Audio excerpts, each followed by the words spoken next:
I've never been much of a gamer girly, but when I saw my first playthrough of Slay the Princess, I knew immediately that this was something that I was going to want to play for myself. When I tell you I haven't been this excited about something in a very long time, I mean it. I love visual storytelling. Of course, the first thing I noticed was the art style. The art was done by Abby Howard. Her work is so cool.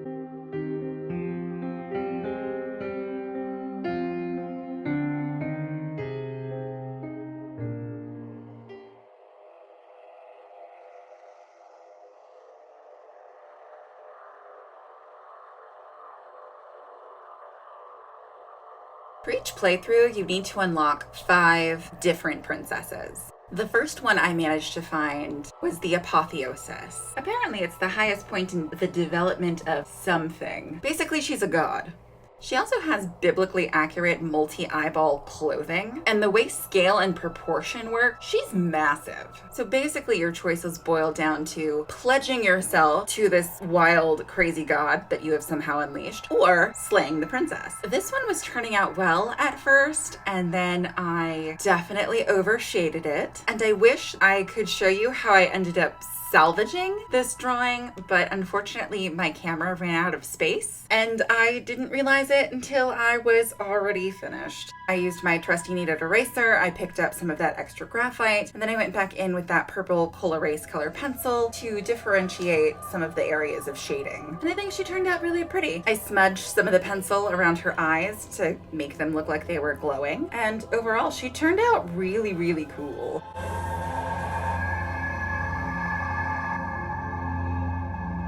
The second princess was the Spectre. The Spectre's design is just so cute. I couldn't help myself. If you choose to slay the princess, when you return to the cabin the second time, obviously she is a ghost because she's dead. You killed her. That's what, happens when you slay someone. She's got an X in the middle of her chest. She's just really cute. She calls the player killer because, you murdered her. But she's got this playfulness about her that's kind of unsettling. She does have a scary face. But again, the difference in the art style, at least for me, really conveys the sorrow and loneliness for this character at that particular moment, especially when, as I did, you choose to just leave her in the basement. She turned into the Wraith, she possessed me, and things were bad.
The next princess is the Razor. The comedic timing in this game is so spot on. You go into the basement, she's standing there, and the voice actor had to have been having the best time because this one is just overly suspicious. And she's like, no, of course I don't have a weapon. How could I have a weapon? I'm chained to this wall. Wherever would I get one? She just acts so suspicious the entire time. As the player, you're even given the option to be like, what is wrong with you? This version of the princess is really down for a fight. She looks like she is unarmed, and then she explodes into razors. You know, there's that blade that's going across her body. That's her arm. She can bust blades out of her legs. She busts a blade out of her arm. I knew that this series contained body horror, but I wasn't expecting that. She is high-key vicious. Everything about her design is sharp. She's got pointy razor-sharp teeth. She's got the crazy eyes. She is out for blood. And I think actually she might be my favorite princess. Her final design is also incredible. I was gonna put it on this spread. I decided to stick with the more portrait style versions of the princess.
The next one I got was the Nightmare. This is one of the versions I did see in the playthrough I watched. She's horrifying. She is very creepy. Really, all she is the princess wearing a doll mask. And probably a large portion of my discomfort comes from the fact that I don't like dolls. She's not the scariest of the princesses. I haven't unlocked that one yet, and I'm kind of scared to. I kind of don't want to. But I want to beat the game. I want to get all the achievements. It's one of the rare times that I actually want to be a completionist. Really, okay, I'm gonna say this for everyone. I also really like her design. I like all of their designs. I think they're all really clever, and each princess you find adds more to the story. The fact that the story is constantly changing and evolving is really an added bonus.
This last vessel is the prisoner. If you go back to the first chapter and you decide to trust the princess and you give her the pristine blade, she takes off her own head. Then as the hero, you have the choice to take her with you out of the cabin or to leave her behind. I chose to take her with me. Decapitation did not, in fact, slay the princess, but it's one of the, I don't want to say happier, one of the better endings. You had enough trust to let her unalive herself.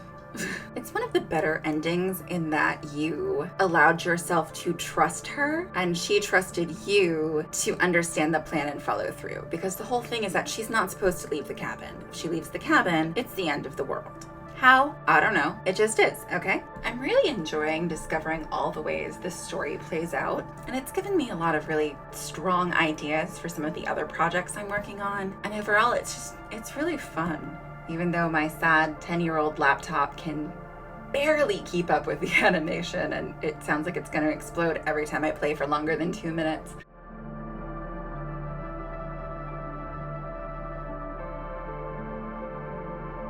Unfortunately, this spread is full, so I guess I'm just gonna have to go back to playing my game so I can unlock more princesses to fill another spread. Thank you so much for watching and for hanging out with me today. Check out some of my other drawing videos, subscribe if you'd like, and I will see you guys in the next one.